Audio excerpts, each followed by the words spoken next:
Hi, I M Sudev Nair. ചില directors ബാക്കിയുള്ളവരുടെ എക്സ്പെർട്ടീസിന് ഉള്ള ടൂ മച്ച് റിലയൻസ് ആയിരിക്കും. ടൊവിനോ എനിക്ക് തോന്നുന്നു അപ്കമിങ് ഒരു സൂപ്പർ സ്റ്റാർ ആണ്. ഈ 2017 ടൊവിനോ ആ ഒരു ബാരിയർ ബ്രേക്ക് ചെയ്ത് സൂപ്പർ സ്റ്റാർഡമിലോട്ടേക്ക് തീർച്ചയായും കയറാൻ സാധ്യതയുണ്ട്. കഥ കേട്ടപ്പോൾ ഉടനെ പിന്നെ ഞാൻ ഡിസൈഡ് ചെയ്തത് എന്തായാലും ചെയ്തേ പറ്റൂ എന്നാണ്. പൃഥ്വിരാജ് എനിക്ക് ഒരു റോൾ മോഡൽ ഫിഗർ പോലെയാണ്. ആ ഒരു എഡ്യൂക്കേഷൻ ഇവിടെ എത്താൻ കുറച്ച് വൈകിയിട്ടുണ്ട്. എൻ്റെ ഓൺലി കൺസേൺ വാസ് ഡയറക്ടർ ഇതിനെ എക്സ്പ്ലോയിറ്റേറ്റീവ് ആയിട്ടുള്ള രീതിയിൽ ട്രീറ്റ് ചെയ്യരുത്. ഞാൻ പലതവണ മറന്നു ഇതിൽ ഞാൻ അഭിനയിച്ച പടമാണെന്ന്. കംപ്ലീറ്റ് ഫിലിമിന്റെ ഒരു ത്രെഡ് നോക്കി വരുമ്പോൾ അത് വളരെ റെലവെന്റ് ആയിട്ടുള്ള ഒരു മീനിങ് കൂടിയാണ്.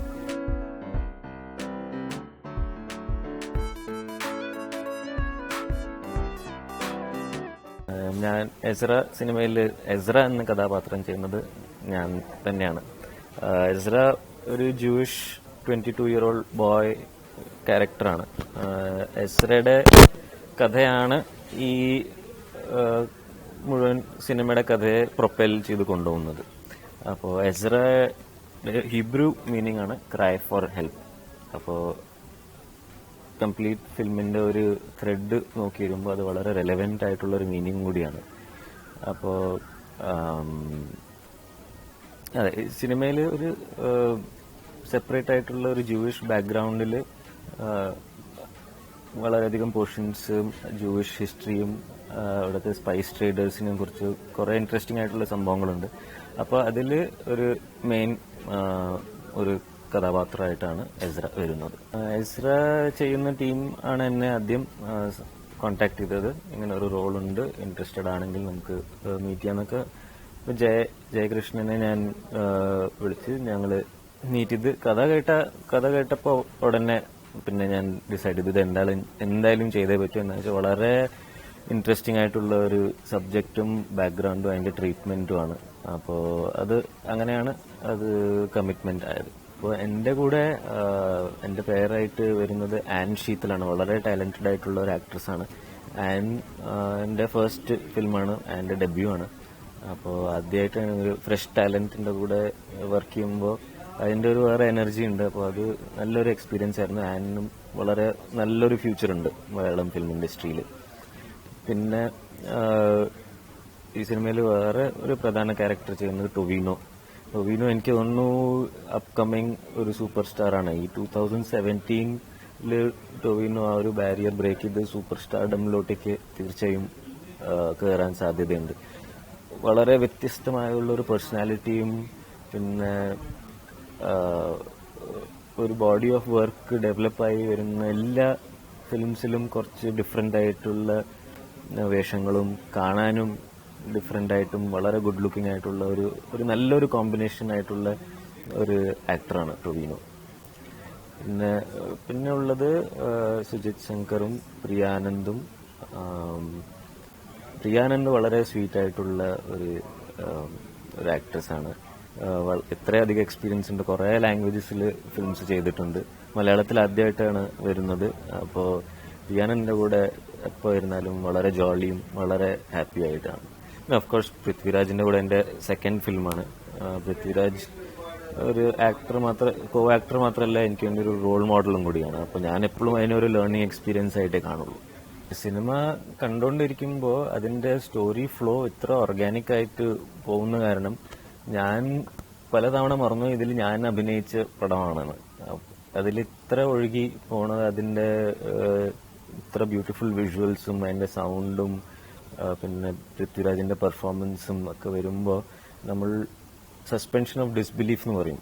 അപ്പോൾ ആ സിനിമയുടെ ഭാഗമായ ഞാൻ പോലും ഒരു സാധാരണ പ്രേക്ഷകൻ ആയി മാറിയതിൽ ഐ എം ഷുവർ ബാക്കി ഓഡിയൻസ് ഈ സിനിമ കാണുമ്പോൾ അവരും ഇതുപോലെ തന്നെ അതിൽ ഇൻവോൾവ് ആവും.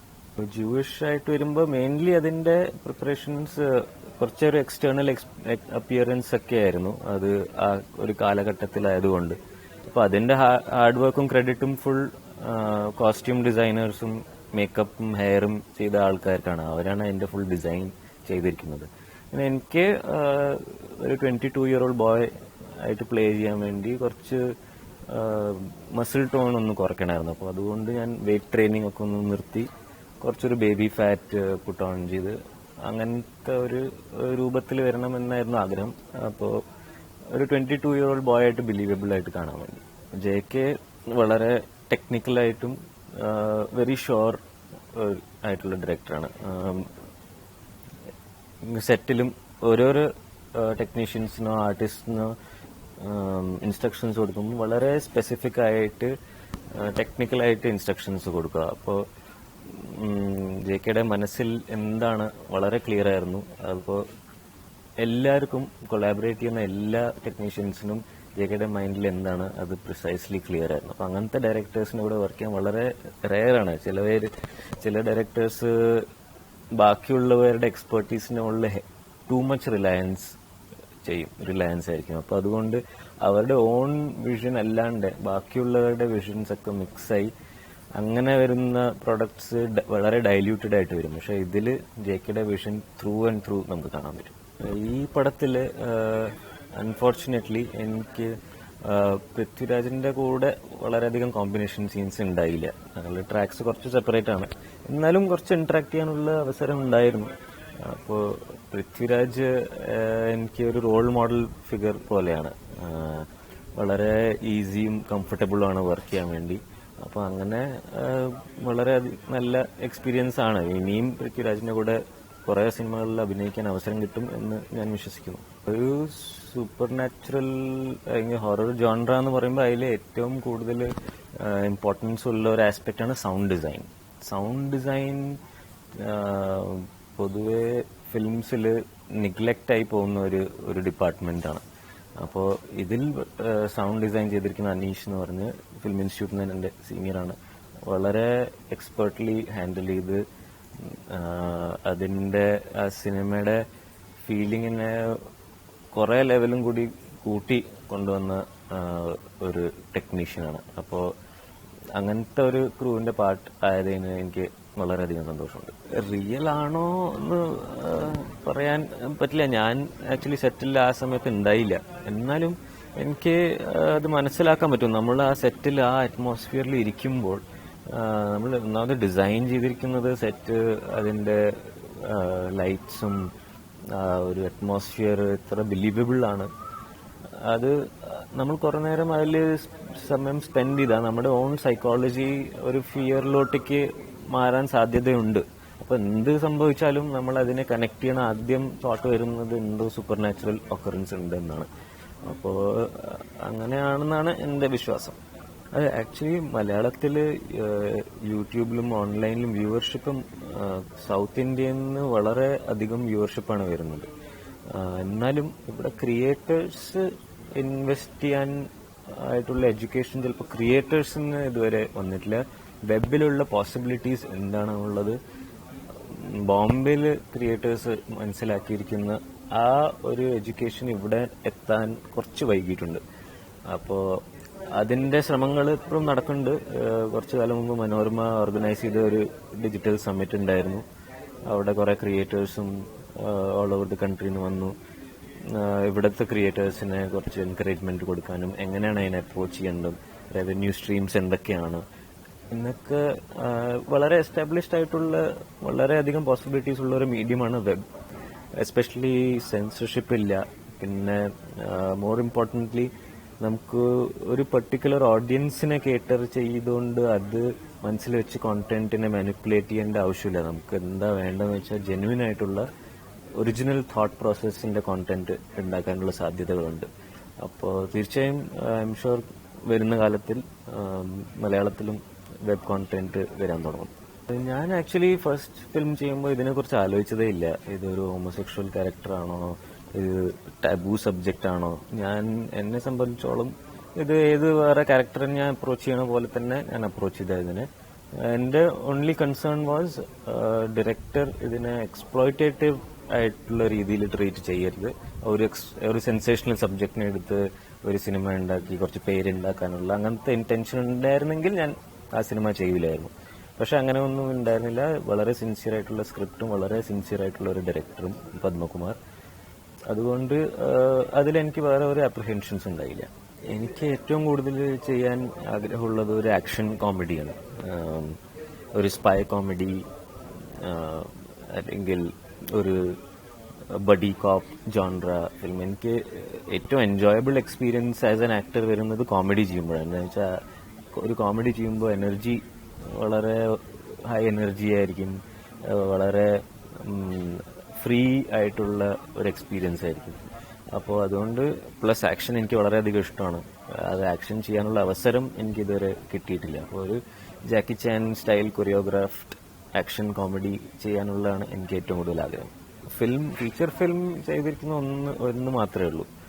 അപ്പോൾ അതിൻ്റെ എക്സ്പീരിയൻസ് വെച്ച് കമ്പയർ ചെയ്യുമ്പോൾ അവിടുത്തെ സ്കെയിൽ വേറെയാണ്, അവിടെ കുറച്ചുകൂടി ലക്ഷറി കൂടുതലാണ്. പക്ഷെ ഇവിടുത്തെ ആൾക്കാർ വളരെയധികം ഹാർഡ് വർക്കിങ്ങുമാണ്, പങ്ക്ച്വലാണ്. ഓരോ ദിവസം ഇത്രയും മാൻ അവേഴ്സ് കമ്മിറ്റ് ചെയ്ത് കഴിഞ്ഞിട്ട് അടുത്ത ദിവസം അതേ എനർജിയോടുകൂടി വന്ന് അത്രയും മാൻ അവേഴ്സ് ഇടുന്നത് അത് വളരെ വലിയൊരു ഫീറ്റാണ്. അത് മലയാളം ഫിലിം ഇൻഡസ്ട്രിയിൽ മാത്രമേ നമുക്ക് കാണാൻ കിട്ടുള്ളൂ. അതേ പറഞ്ഞ പോലെ ഇവിടുത്തെ മാർക്കറ്റ് ലിമിറ്റഡ് ആയതുകൊണ്ട് നമുക്ക് ബഡ്ജറ്റ്സ് ലിമിറ്റഡ് ആണ്. എന്നാലും ആ ബഡ്ജറ്റ്സിൽ നമ്മൾ അച്ചീവ് ചെയ്യുന്നത് അവരുടെ ബോളിവുഡിൽ വരുന്ന സിനിമയുടെ ലെവൽ തന്നെയാണ്. ചെറുപ്പം മുതലേ ഞാൻ കുറച്ചൊരു ഷൈ നേച്ചർ, ഇൻട്രോവേർട്ടഡ് ആയിട്ടുള്ള നേച്ചറാണ്. അപ്പോൾ ചെറുപ്പത്തിൽ കുറച്ച് സ്റ്റേജ് പ്രോഗ്രാംസിലൊക്കെ പോയി ഡാൻസ് ഒക്കെ ചെയ്യാൻ തുടങ്ങിയപ്പോഴാണ് എനിക്ക് ആ ഒരു ടേസ്റ്റ് കിട്ടിയത്. അപ്പോൾ ഹ്യൂമൻസ് ആയിട്ട് ഇന്ററാക്ട് ചെയ്യാനുള്ള വലിയൊരു ഓപ്പർച്യൂണിറ്റി ഈ പെർഫോമൻസിലുണ്ട് എന്നുള്ള ഒരു റിയലൈസേഷൻ എവിടെയോ കിടപ്പുണ്ട്. അത് ഒരു എൻ്റെ ഓൺ അനാലിസിസ് ആണ്. അപ്പോൾ അങ്ങനെയാണ് ഞാൻ ഒരു ആക്ടർ ആവണം എന്ന് തീരുമാനിച്ചത്.